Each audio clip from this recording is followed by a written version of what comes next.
Hello and welcome to SatTV Week, the news programme for the international satellite industry. This week, James Shortland looks at NASA's 2012 budget proposals, Brian Dolby is at the Mobile World Congress in Barcelona, Helen Jameson talks to AMOS Spacecom, and we have news of Arianespace's 200th Ariane launch. But first, here's Richard with the news headlines. SES World Skies has entered into a multi-year, multi-transponder agreement that covers all 12 Ku-band transponders on the India beam of its SES-7 satellite. The satellite capacity will be used to support the growth and expansion of India's thriving DTH market. SES provides significant capacity for the explosive growth in the Indian media, DTH and telecoms industries, where it currently supplies capacity to the Indian market via 4 satellites, NSS-12, 6, 11 and SES-7. The India DTH market is the fastest growing DTH market in the world, with an estimated 30 million subscribers. Measat Satellite Systems has announced an agreement with Globecast to distribute 2 new channels, TV5 Monde Asia and Travel Channel. The 2 new channels are being broadcast across Asia, Australia and the Middle East via the Measat 3 satellite, which is co-located with the Measat 3A at the prime hot slot of 91.5 degrees east. TV5 Monde is a French channel offering a wide variety of primetime films, international news, live world-class sports events, documentaries and magazines, cartoons and diversified lifestyle programming. Travel Channel provides informative and entertaining programming, which transports viewers to every corner of the globe. And Richard will be back later with more news. NASA's budget request for 2012, which has been the subject of intense debate, has just been announced with comments such as living within our means and tough choices. James has the full story. NASA announced on Monday that its budget request for 2012 is $18.7 billion, and the agency believes the budget supports all elements of NASA's 2010 Authorization Act, which was passed by a strong bipartisan majority of Congress and signed into law by President Obama.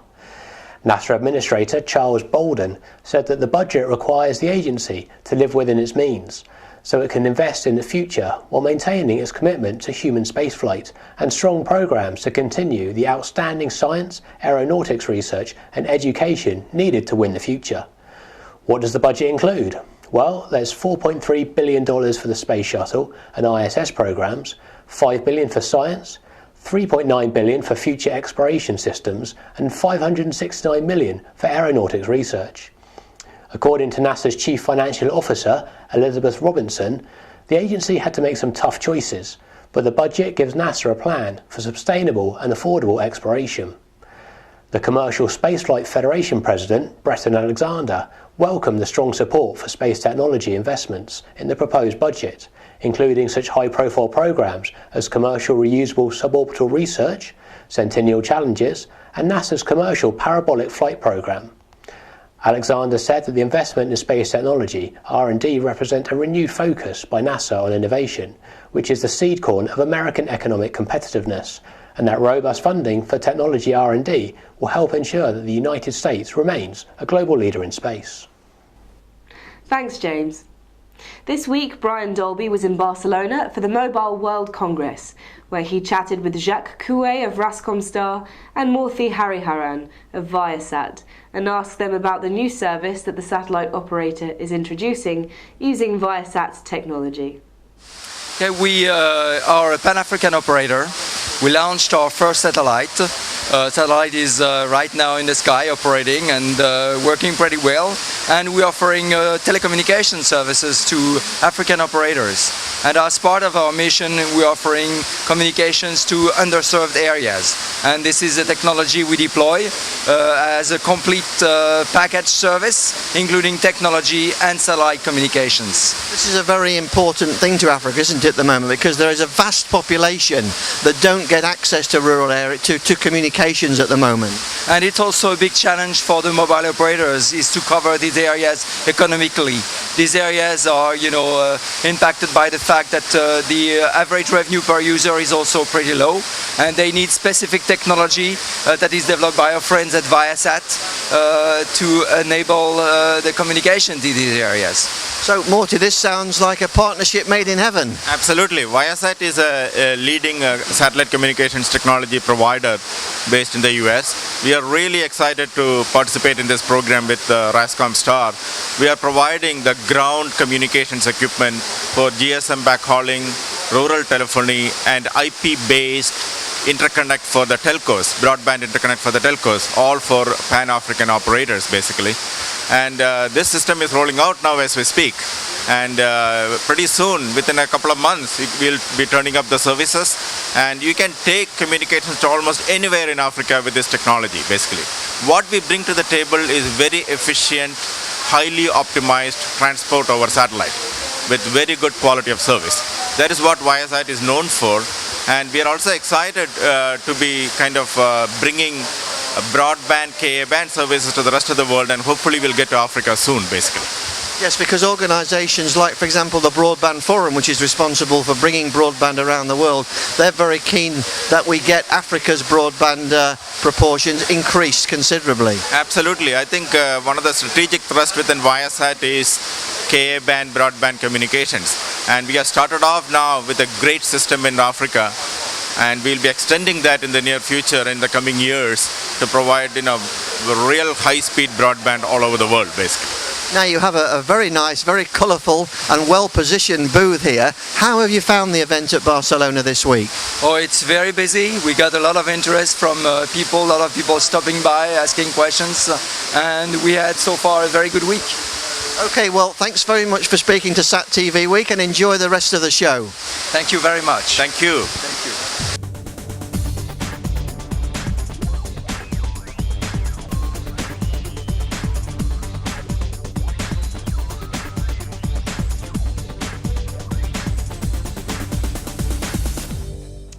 Our growing reliance on coastal waters for food, trade and tourism means that these delicate ecosystems need to be more closely monitored to guarantee their future sustainability. Here's Trisha Jones with a report on ESA's Coast Colour project. ESA is helping scientists develop techniques to take full advantage of the unique capabilities of the medium resolution imaging spectrometer sensor called MERIS on its MVSat satellite.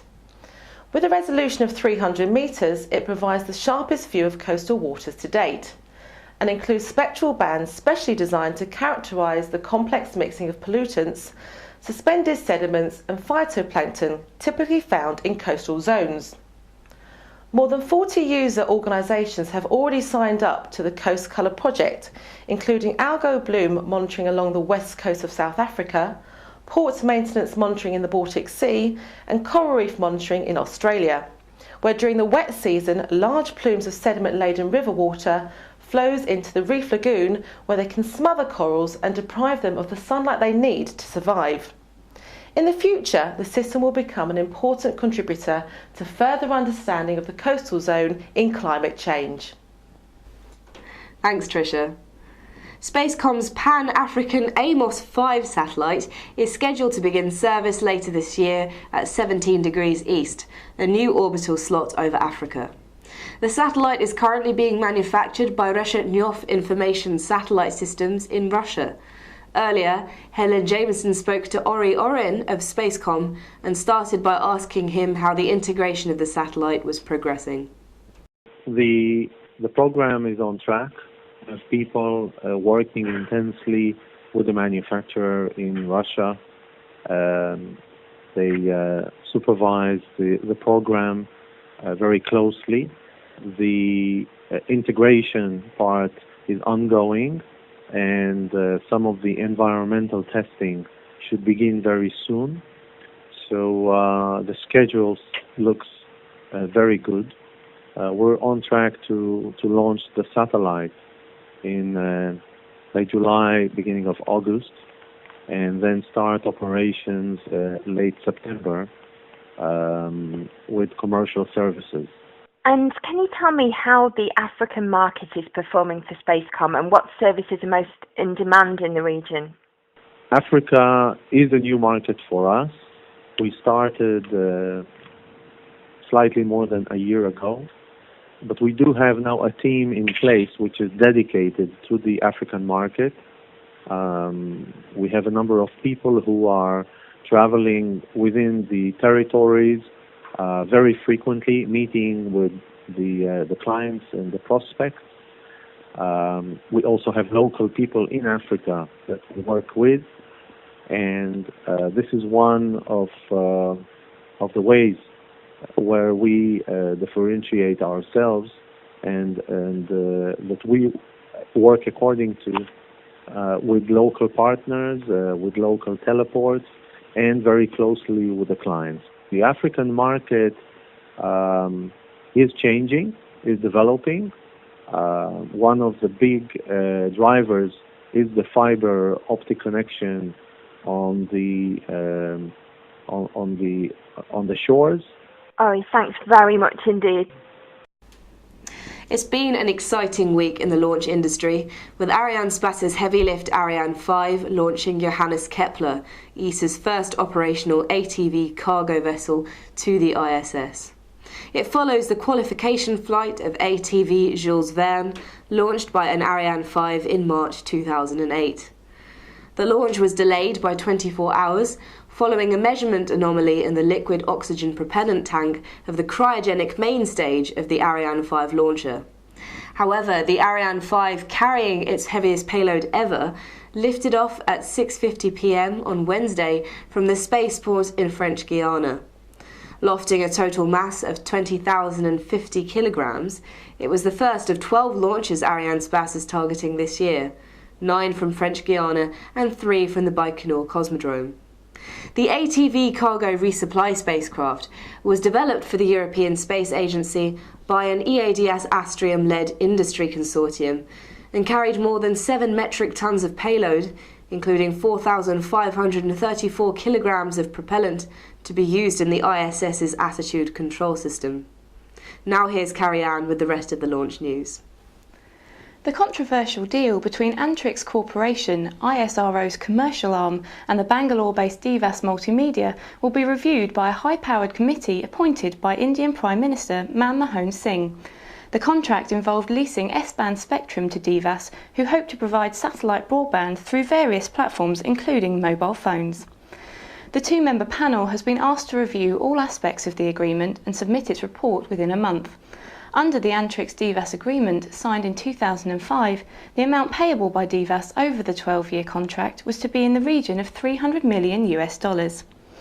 However, the deal has provoked a storm in the country, with claims and counterclaims over exactly how beneficial to India the deal is. As long ago as July 2010, the Indian Space Commission warned that it may instruct Antrix to annul the contract, and according to some sources, this course of action is now looking more likely. The satellites at the centre of the contract, PS1 and PS2, are still being developed by ISRO and have not yet been launched, and no transponders have been given on lease to Antrix or DVAS. Thanks, Ariane, and now here's Richard with more news.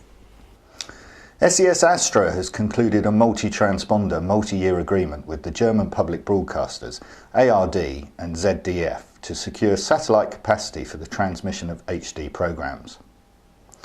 The long-term agreement is for a total of 5 transponders on Astra's prime orbital position 19.2 degrees east. The capacity will be brought into use in 2 steps, starting with 3 transponders in May 2012, immediately after the termination of ARD ZDF's analogue transmissions, followed by 2 more transponders in January 2014. Thank you, Richard. That's all for this week. Thank you for watching.